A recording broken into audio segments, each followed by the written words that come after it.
जहां उसमें तेज बारिश का अलर्ट, पौड़ी, मसूरी, देहरादून, टिहरी में अलर्ट है। बारिश के साथ तेज आंधी का भी अलर्ट देखा गया है। तो आज से 20 मई तक तेज बारिश का अलर्ट है। ये बड़ी खबर आपको बता रहे हैं। आज से 20 मई तक तेज बारिश का अलर्ट। रुद्रप्रयाग चमोली में तेज बारिश का अलर्ट देखा गया। ये बड़ी खबर आपको बता रहे हैं। रुद्रप्रयाग चमोली में तेज बारिश का अलर्ट देखा गया है। पौड़ी की बात करें, मसूरी की बात करें, देहरादून की बात करें और अगर टिहरी की बात करें तो यहां पर बारिश का अलर्ट जारी कर दिया गया है। खबर पर अधिक जानकारी के साथ संवाददाता महावीर नेगी हमारे साथ लाइव जुड़ चुके हैं। तो सीधा महावीर के पास चलते हैं। महावीर, सबसे पहले मौजूदा तस्वीरें और मौजूदा मायने जो इस समय मौसम बदल रहा है उसको लेकर आपसे जानना चाहेंगे, क्योंकि देखिए चारधाम यात्रा भी जारी है और दूसरी तरफ ये पहाड़ का मौसम है, कभी धूप तो कभी छाया तो कभी बादल।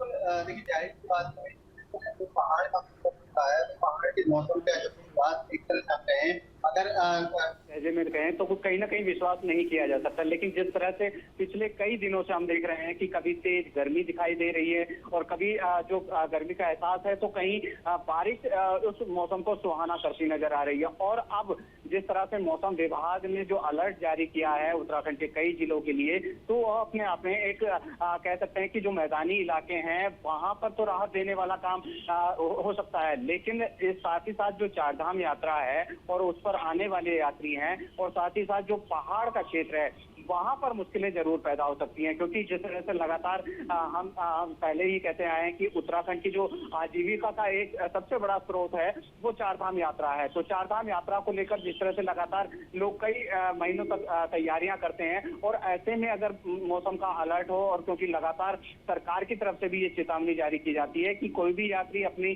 यात्रा शुरू करने से पहले मौसम का अपडेट जरूर लें ताकि किसी भी तरह की वो असुविधा से बच सके। तो ऐसे में कहीं ना कहीं चारधाम के जो यात्री हैं उन पर भी इसका असर देखने को मिल सकता है। हालांकि अभी मौसम विभाग ने जो अलर्ट जारी किया है उसके चलते यहाँ पर जो पहाड़ी क्षेत्र है वहां पर तेज बारिश रहेगी। 20 मई तक ये अलर्ट जारी किया गया है। तो ज्यादातर जो इलाके हैं उत्तराखंड के वहां पर बारिश का अलर्ट है। साथ ही साथ जो मैदानी इलाके हैं चाहे हरिद्वार हो या उधम सिंह नगर हो तो वहां पर बारिश का अलर्ट भले ही ना हो, लेकिन लगातार हम देखते हैं कि जिस तरह से पहाड़ी क्षेत्रों का जो मौसम होता है उसका सीधा असर जो उत्तराखंड के तराई वाले क्षेत्र हैं वहां दिखाई देता है। क्योंकि अभी की मैं बात करूं तो हरिद्वार में जिस तरह से तेज धूप खिली हुई है तो गर्मी से लोग एक तरह से बेहाल हैं हरिद्वार में। लेकिन जिस तरह से मौसम विभाग की चेतावनी दी है तो मौसम चेतावनी के मद्देनजर यहाँ पर लोगों को जरूर राहत देने का काम करेगी। लेकिन साथ ही साथ चारधाम यात्रा की जो तैयारियां हैं, जो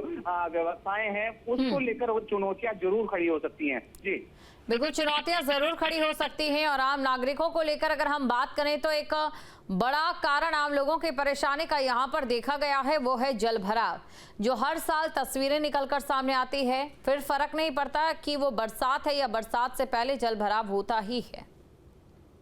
बिल्कुल जाहिर सी बात है, क्योंकि जिस तरह की तस्वीरें बारिश के बाद से निकल कर आती हैं सामने तो वो कहीं ना कहीं स्थानीय प्रशासन के साथ साथ शासनिक स्तर पर बैठे हुए अधिकारियों को भी कहीं ना कहीं आईना एक तरह से दिखाती है। क्योंकि हमने देखा कि पीछे बारिश हुई थी, तकरीबन कुछ ही घंटों की जो तेज बारिश थी उसने पूरे शहर को जलमग्न कर दिया था। और ये तस्वीर केवल एक शहर की नहीं है, उत्तराखंड के अमूमन सभी शहरों की है। पहाड़ी क्षेत्रों में गधेरों के नाले जो बरसाती नदियां हैं वो उफान पर आ जाती हैं। हालांकि वो नेचुरल तरीके की हैं, लेकिन जो व्यवस्थाएं जहां की जा सकती हैं लेकिन वहां भी अगर व्यवस्थाएं ना हो तो ये कहीं ना कहीं सवाल व्यवस्थाओं पर खड़ा करता है।